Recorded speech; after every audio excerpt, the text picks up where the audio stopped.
This video is sponsored by Dev Mountain. If you're interested in learning web development, iOS, or UX design, Dev Mountain is a 12-week design and development bootcamp intended to get you a full-time position in the industry. To learn more, visit devmountain.com or click the link in the description below. Hey, what's going on, guys? So in this video, I want to talk about side projects. I'm going to give you 10 tips on starting, creating, maintaining side projects, and just have a little discussion about it. And this came to me because I was listening to the Syntaxfm Podcast, which I highly recommend, especially if you're a JavaScript developer. And they had a guy on telling a story about one of his side projects, which was a Kanye West fan dating site. And he had little to no expectations, but it ended up blowing up and being in the media. I even think Kanye West's team reached out to him, and I don't believe he went to college. I think he just learned from courses and YouTube channels. So I think it's a great story, and I would suggest listening to it just because it's a good example of what's possible, of just building something on your own. And of course, you're going to have a lot of failures with side projects. I've had a lot more failures than success, but you might have that one or two or three side projects that become really successful and might even become your full-time business. So, definitely recommended. And that's what the first tip is to always have a side project. If you're a web developer, software developer, you should always have a side project, even if you have a full-time job, even if you're working 50, 60 hours a week. If you can put in an hour at night or even an hour per week, any time at all, then I would highly recommend that, because I think when we finally get a job as a developer, it becomes work and you lose a little bit of ambition, or a lot in some cases. And, this is from my experience and a lot of people that I've talked to. So having a side project, you have something that's yours. You don't have a boss breathing down your neck. You don't have clients to please. It's all up to you, and you can pick the technology, you can pick where you want to go with it, and it just keeps that passion alive for building things and solving problems and stuff like that.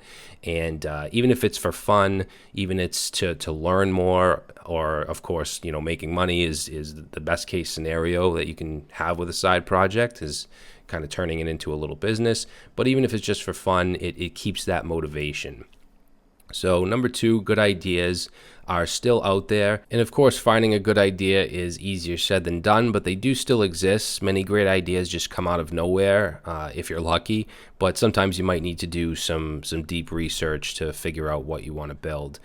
My advice is to try to solve a problem for people. So think of your life, think of people you know, or just people in general. And if you or someone you know ever says, I wonder if this exists, or I wish this existed, those are good opportunities to start to think of how you can make it exist and create something.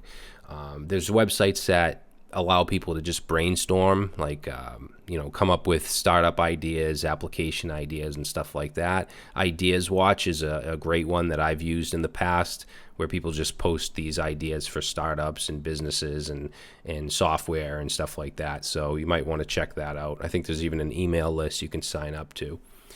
So the next one is find a niche, and this kind of goes with the last one, because even if you don't find this really spectacular, innovative idea that nobody's ever had before, that doesn't mean that you can't be successful. You can create something that's been done before, just tailor it to a specific niche or category.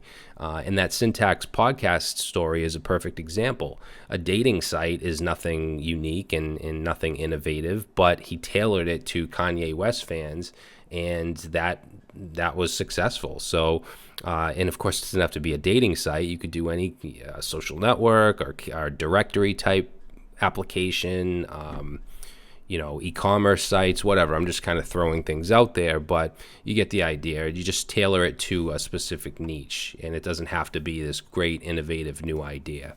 So next one is do something that interests you. The best side projects are ones that you're passionate about. If you love sports, you might create some kind of sports social network, or player statistics application, something like that. Being interested in the thing and knowledgeable in the thing you're building really helps motivate you.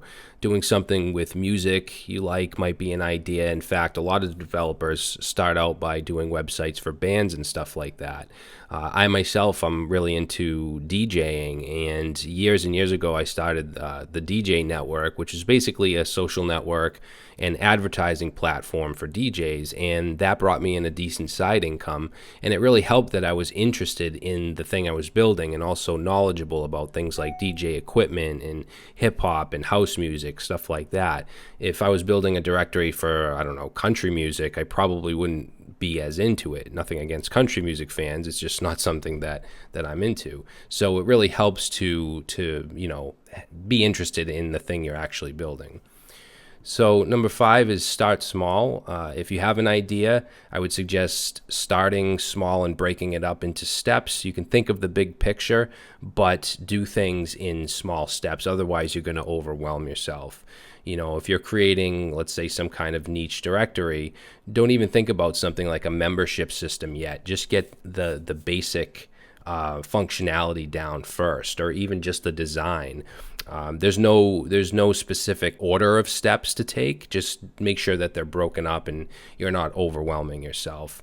I don't think there's a better or worse way to do it. If you won't do the design first, or if you do the basic functionality first and leave the design for later, that's completely up to you. But my point is just kind of break it up into smaller chunks or you'll get overwhelmed.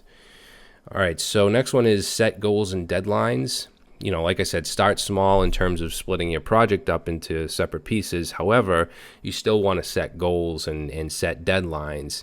And it can be very hard for some people because some people need a boss or they need that company structure to really push them.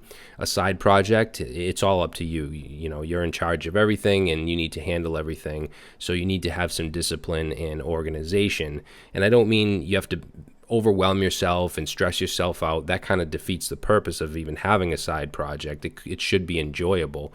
However, just set comfortable deadlines, ones that you can make, maybe even make them a week or two later than you can make. You usually don't have to rush unless it's, unless your side project is your actual business, which then it's not really a side project anymore. But again, you want structure, organization. You also want to be consistent. I'd recommend not going weeks without working on it. I'd say don't even go days without working on it because it's really easy to lose focus and it can just fall by the wayside. So you definitely want to set goals and deadlines. So number 7 is don't doubt yourself. And what I mean by this is don't limit the side project to what you know right now.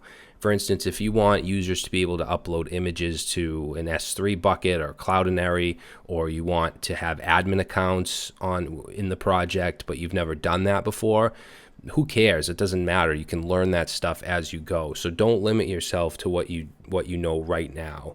I guess a good way to put it is don't construct your project around yourself, but construct yourself around your project. And if you do this, you're going to have a lot more possibilities. So number 8 is get help if you need. I did mention, not doubting yourself and limiting the scope of your project, but if for some reason you can't figure something out, or maybe you don't have the time you need, you can always ask others for help, hire someone to help you. If you have someone in real life, that's great. If not, you can always find someone online to handle certain tasks. And I know that can be difficult. Believe me, when I was freelancing, it's hard to find good help. You might have to go through 10, 20 people and you'll find maybe 2 people that are, actually capable and actually give a shit. But once you find those 2 or 3 people that you can count on, they're very useful for that project and future projects. So if you need help, get it.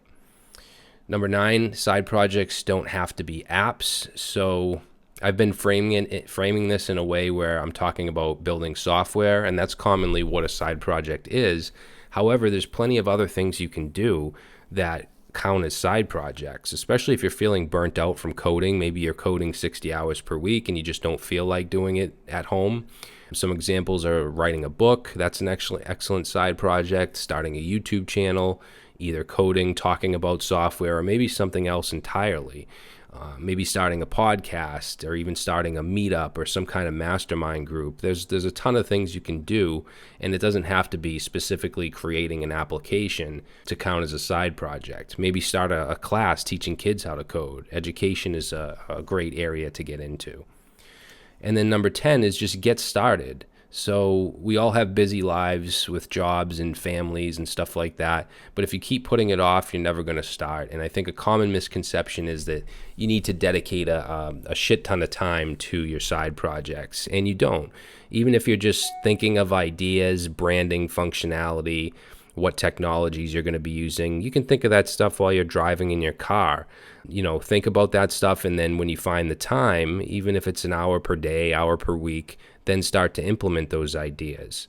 Even if you just buy the domain and the web hosting, that's an important step to take. And I think many of us have really good ideas. We just let them go because we think that it's just going to take up too much time. But, it's up to you on how much time you want to spend. But I think that's going to be it. I don't want this video to be too long. So hopefully this helps some of you out. And if you like it, please leave a like, and I'll see you next time. Thanks, guys.